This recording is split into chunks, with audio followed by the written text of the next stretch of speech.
Sometimes the truth comes from the most unexpected places. Senator John Fetterman, the same man who once flipped a Republican seat, just called out his own party live on national television. No spin, no talking points, just raw honesty. He told Democrats to stop demonizing Republican supporters, stop using hate labels, and start acting like leaders again.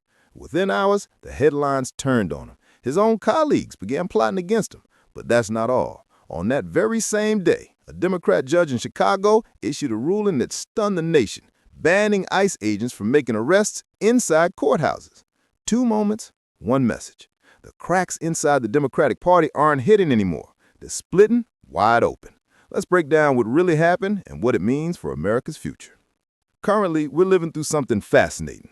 Now, I don't mean fascinating in a good way necessarily, more like watching a bridge buckle under its own weight. The Democratic Party for decades has presented itself as the party of unity, tolerance, and inclusion. But what happens when someone inside that party stands up and says, wait a minute, we're not being tolerant at all. We're being hypocrites. That's exactly what John Fetterman did. And the reaction? Swift, brutal, and telling. Let me take you back for a moment. Fetterman wasn't always the guy challenging his own team. Just a few years ago, he was a progressive darling. He won a Senate seat in Pennsylvania that had been Republican for over a decade. He wore hoodies and shorts to Congress. He looked different, talked different, and Democrats loved him for it. He was authentic, they said, a man of the people, someone who could connect with working-class voters in the Rust Belt, the very voters Democrats had been losing to Republicans for years. But somewhere along the way, something changed. Maybe it was the stroke he suffered during his campaign. Maybe it was seeing the divisions in his own state up close. Or maybe, I think this is closer to the truth, maybe he just decided that honesty mattered more than party loyalty. Because Pennsylvania is a unique place. It's not solidly blue or red, it's purple. It's got cities that vote one way and rural areas that vote another. And Fetterman grew up in that conservative part of Pennsylvania. He knows those people. He loves those people. They're his family, his neighbors, his friends. And when his party started calling those same people Nazis and fascists and deplorables, something broke inside him. And then came the day that changed everything. Live on stage. Picture this, a packed auditorium at the Kennedy Center in Washington, D.C. News Nation is hosting the town hall. The lights are bright. The crowd is waiting. And out walks John Fetterman, along with political commentator Bill O'Reilly. Now, O'Reilly isn't exactly known for softballs. He's direct, sometimes confrontational, but always gets to the point. And the point he wanted to make that night was simple. John, why are you still a Democrat? It's a fair question, really. Because if you look at Fetterman's positions, his strong support for Israel, his backing of Ukraine, his refusal to go along with endless government spending, his calls for fiscal responsibility, he doesn't sound like most Democrats in Washington these days. So O'Reilly asked him directly. And Fetterman's answer, it wasn't what anyone expected. He said, look, I'm the only Democrat in my family. I grew up surrounded by conservatives. I know people who voted for Trump not once, but twice. And they're not fascists. They're not Nazis. They're not trying to destroy the Constitution. They're just Americans with different views. And I refuse to call them names. I refuse to compare anyone to Hitler because that kind of extreme rhetoric, that leads to violence. That tears the country apart. Think about that for a second. Here's a sitting U.S. Senator live on national television telling his own party and the entire country that the way Democrats talk about Republicans is dangerous. Not just wrong, not just unfair, dangerous. He said it plainly. If we keep calling people Nazis, if we keep saying they're a threat to democracy, we're making political violence more likely. And he knows that firsthand because Fetterman is from Pennsylvania. He's from the same state where just last year, Donald Trump was shot in the face at a rally in Butler. A bullet grazed Trump's ear, a father in the crowd was killed, and Fetterman hasn't forgotten that, even if the rest of his party seems to have moved on.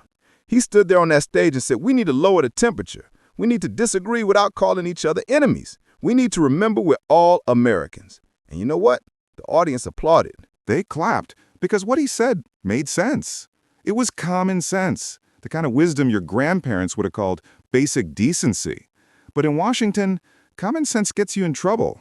In one sentence, Fetterman shattered years of party rhetoric, and the backlash was instant.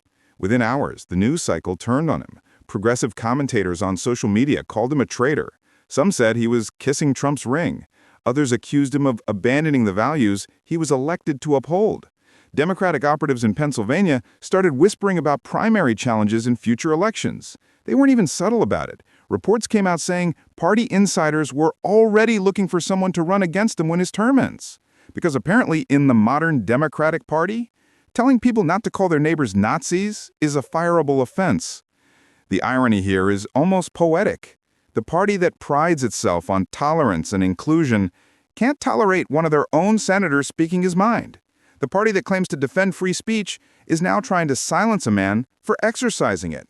And the party that says it represents working people is rejecting the one senator who actually talks like a working person and defends their values.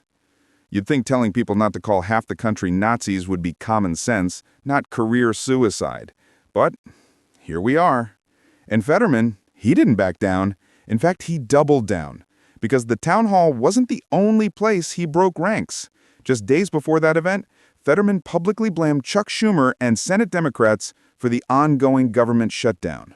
Now, for context, government shutdowns happen when Congress can't agree on a budget.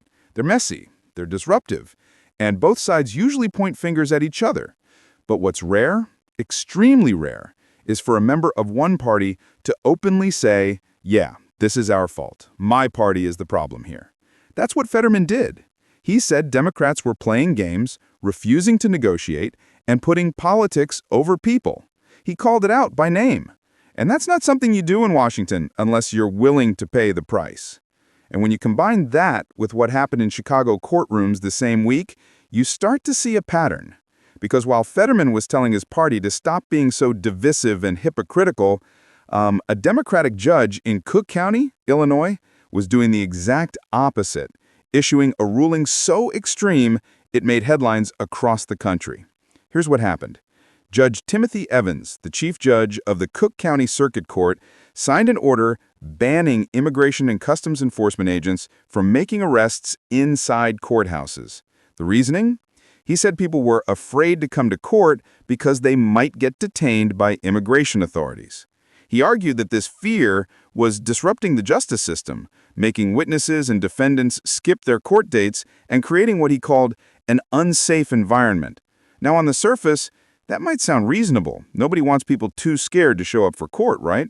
But let's think this through. We're talking about individuals who are in the country illegally and in many cases have been arrested for crimes. Some of them serious crimes. And instead of handing them over to federal immigration authorities who have a legal mandate to enforce immigration law, this judge decided courthouses should become sanctuary zones, safe spaces where the law doesn't fully apply. The response from law enforcement was immediate. ICE officials said this ruling ties their hands. They explained that when local authorities refuse to cooperate, when they release criminal suspects back onto the streets instead of transferring them to federal custody, ICE has no choice but to go into neighborhoods to find those individuals. And that's more dangerous for everyone, for the agents, for the communities, and yes, even for the individuals being arrested. Because an arrest in a controlled courthouse is a lot safer than a high-speed chase or a confrontation on a residential street. So what does this ruling really tell us about the current direction of leadership? It tells us that ideology is overriding common sense. It tells us that political signaling, looking compassionate, sounding progressive, has become more important than actual public safety. And it tells us that there's a growing disconnect between what everyday Americans want and what their leaders are willing to do. Think about it this way. Imagine you're a parent living in Cook County. Your neighborhood has seen an uptick in crime. You hear stories on the news about repeat offenders being released without consequences. And now you learn that a judge has made it harder for federal agents to arrest people who shouldn't even be in the country to begin with. And some of them have committed violent crimes. How does that make you feel? Safe, protected, or abandoned? This is what Fetterman was talking about on that stage. When you prioritize narrative over reality, when you let emotions dictate policy instead of logic and evidence, systems start to break down. And that breakdown doesn't ask if you're left or right. It just happens. It affects everyone. And Fetterman surprisingly seems to understand that better than most in his party. He gets that you can't just ignore the concerns of people who feel unsafe. You can't dismiss them as bigots or racist just because they want secure borders and enforced laws. You can't keep pretending that everything is fine when people can see with their own eyes that it's not. That's why his comments about President Trump's policies hit so hard. During the town hall, Fetterman was asked whether he thought Kamala Harris could have achieved the same peace deals Trump brokered in the Middle East. His answer? No. He said it outright. He praised Trump for getting hostages released, for negotiating deals that others couldn't. He said Trump deserves credit for that. And again, can you imagine the political courage that takes to be a Democrat in front of a national audience and say, yeah, the Republican president did something good, something I couldn't do, something my party's candidate couldn't have done either. But every time he tells the truth, his own allies treat him like a traitor. Because in modern politics, loyalty to the party line is valued more than honesty, more than integrity, more than doing what's right. And that's a problem, a serious problem, because when a political party becomes more like a cult, where dissent is punished and independent thought is banned, it's not really a political party anymore. It's a machine. And machines don't care about people. They care about power. And yet, instead of learning from Fetterman, instead of listening to what he's saying and maybe, just maybe, considering that he has a point, the Democratic establishment has decided to erase him, to sideline him, to prepare for his political execution in a few years when his seat comes up for re-election, because that's easier than admitting they might be wrong. But here's where it gets even more interesting, because while all this was unfolding, while Fetterman was speaking truth and getting punished for it, while the Chicago judge was making his controversial ruling, the media was working overtime to control the narrative. And that tells you everything you need to know about where we are as a country right now. Let me give you an example. CNN, one of the major news networks, covered the story about ICE agents facing threats. Federal authorities announced that Mexican cartels had placed bounties on the heads of ICE officers, actual bounties, offering money to anyone who would harm or kill these agents. The Department of Homeland Security called it credible intelligence. They said criminal networks were working with domestic extremist groups to target federal law enforcement. This is serious stuff, life and death serious. But watch how CNN reported it. Their correspondent stood there and said essentially, well, the government claims this is happening, but we haven't seen the specific evidence. We're still looking for more details. The tone was skeptical, doubtful, as if federal authorities were just making things up. And then to really drive the point home, the reporter brought up a previous case where he said the initial press release from immigration officials mentioned a weapon that later wasn't included in the formal charges. The implication? Don't trust what the government is telling you about threats to ICE agents. Now think about that for a moment. When it's a story that makes the Trump administration or immigration enforcement look good, or at least sympathetic, suddenly journalists become skeptical. They demand proof. They question motives. They dig for inconsistencies. But when it's a story that fits the narrative they prefer, the one where immigration enforcement is the villain, no skepticism, no questioning, just straight reporting or even amplification. This is what we call narrative management. It's not journalism in the traditional sense where you report facts and let people decide. It's journalism as activism, where the goal is to shape how people think and feel about an issue. And that's a problem, a serious problem, because when a political party becomes more like a cult, where dissent is punished and independent thought is banned, it's not really a political party anymore. It's a machine. And machines don't care about people. They care about power. And it's everywhere now. It's not unique to CNN. You see it across major networks, newspapers, and online platforms.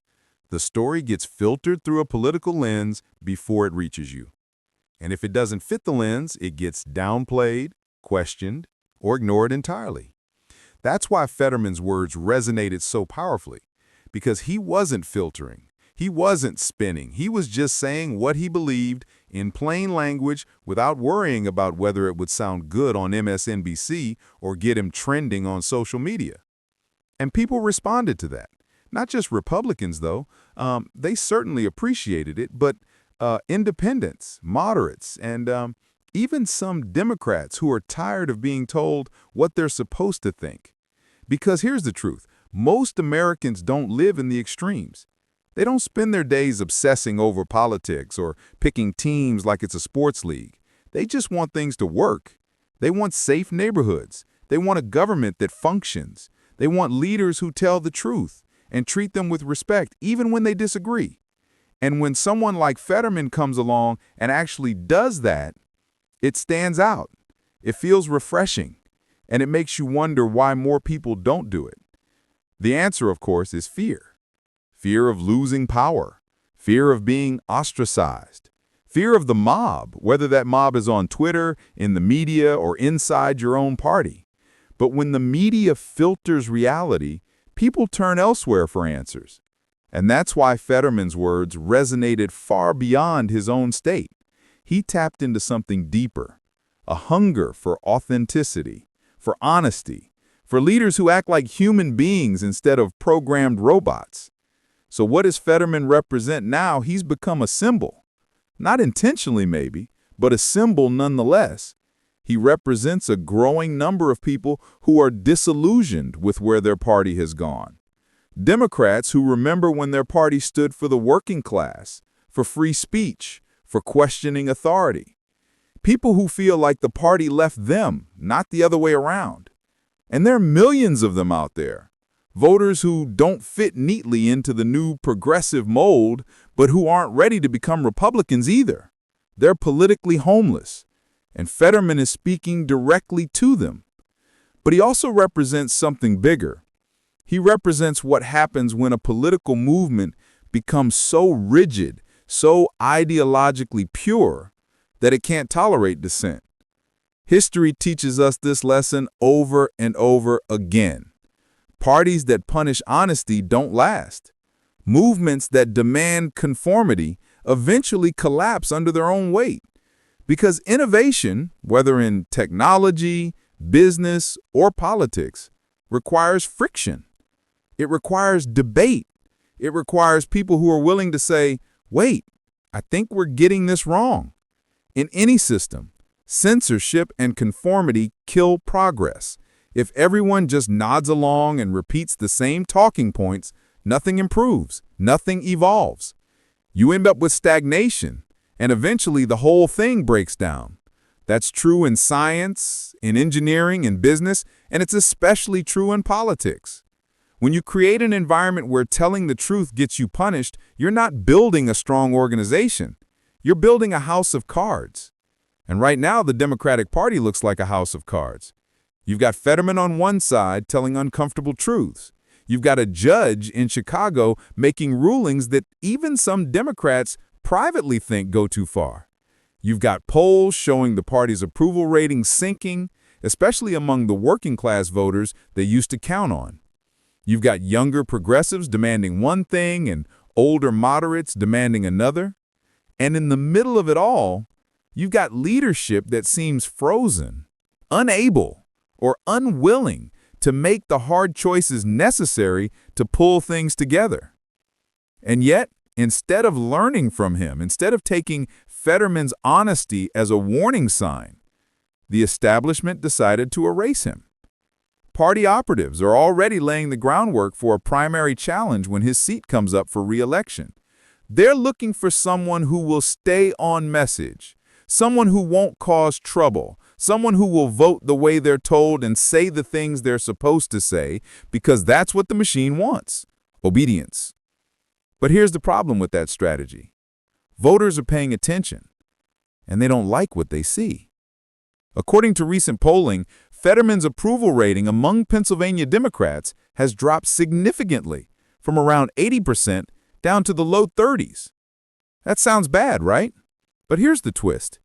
His approval among Republicans in Pennsylvania has skyrocketed. It's now over 60%. Think about that. A Democratic senator is more popular with Republicans than with his own party. What does that tell you? It tells you that the political ground is shifting. The old labels, Democrat, Republican, liberal, conservative, they're starting to mean less than they used to. People aren't asking, "What party are you?" They're asking, "Do you tell the truth? Do you stand up for what you believe? Do you treat people with respect, even when you disagree?" And if the answer is yes, they'll support you regardless of the letter next to your name. This is the beginning of something. Maybe a political realignment, maybe a new movement, maybe just a growing frustration with the status quo that eventually forces both parties to change.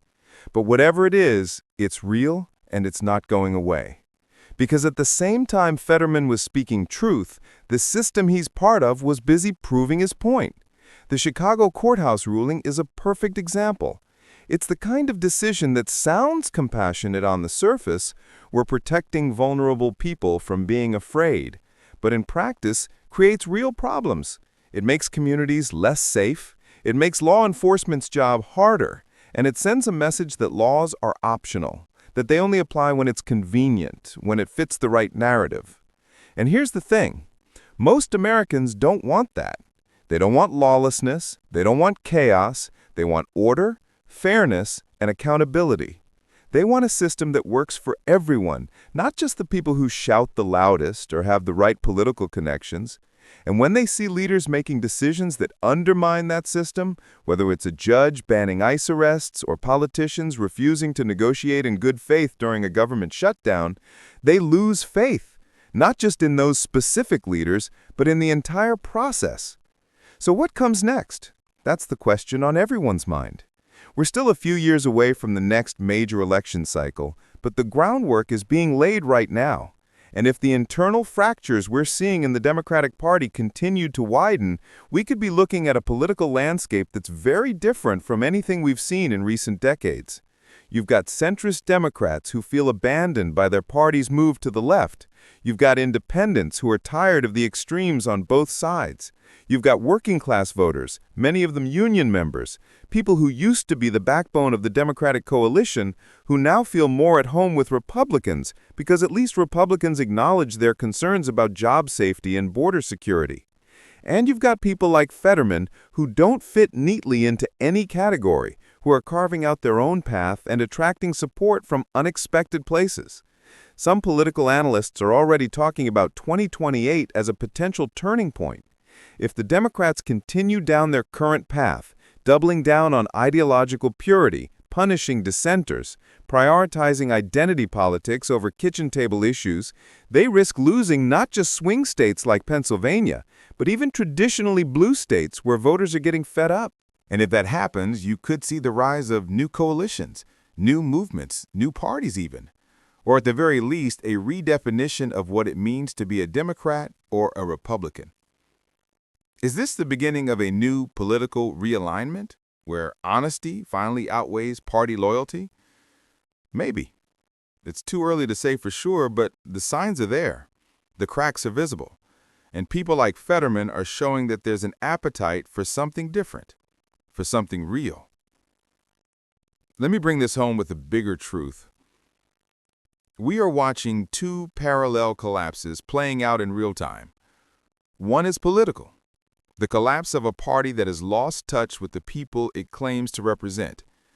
The other is moral, the collapse of a shared understanding that truth matters, that honesty should be rewarded, that we can disagree without destroying each other.